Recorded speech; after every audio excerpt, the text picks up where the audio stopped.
વિશ્વના જે મહાપુરુષ થઈને એક થાય એક થતો થાય એક સદગુરુ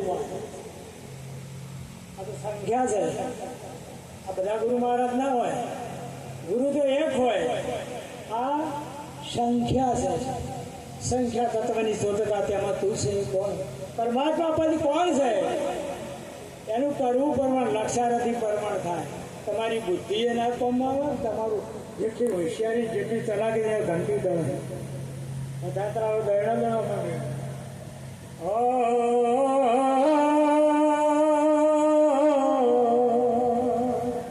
આ બિન બાજા કી એક બાત હૈ. વાહ ભાઈ વાહ. बिन बाजा की बात है क्या मुझे बंदी अंग बिना अर्जुन ना भाड़े वाधड़ा ना भाड़े अंदने ना देखाय. गुरु महाराज તમે એનો વાંક નથી. વાંક વાળા બધા ભાડે મહાપુરુષો આ ભરપણ આખું નાહી જાય ને જતું રહે ગળી જાય લવારસમાં તો એને ખબર પડે શું વધે. વિશ્વમાં શરીર કોઈ ના રહે એનું જતું રહે તો આ મહાપુરુષ ખબર છે કે શું રહેશે. એવો લવારસ આખું વિશ્વ વિનાશ થઈ જાય. વિનાશ ત્યાં પછી શું તત્વ છે એ પણ આજે મહાપુરુષો ઊભા છે. આજે વિનાશ કરીને ઊભા છે. ઓ વગાડજો ભાઈ થોડો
છે. મને ઝાડમાં મોત વાલું છે. ઝાડ હોત તો સારું તો મારા સંતોએ આરામ તો કરો, બેસીને સત્સંગ તો કરો. કોઈ મળ્યું હોય તો કોઈ નહોતું તો સારું હતું, પણ મને ભજન વગર વિહાણું રહેવાય. સંત માતા આપણને કહે છે, આ માતાજી જે બોલે ને રૂપાભાઈ, કે તમારે કે ભજનમાં જજો અને ના આવે હોય ને થોડો અભ્યાસ કરીને લઈ જજો. બે આવે હોય બે હારે જજો, કેમ કે આ દર્શન નહીં કરે તો ગાડે મેળ પડે. સદગુરુ મહારાજ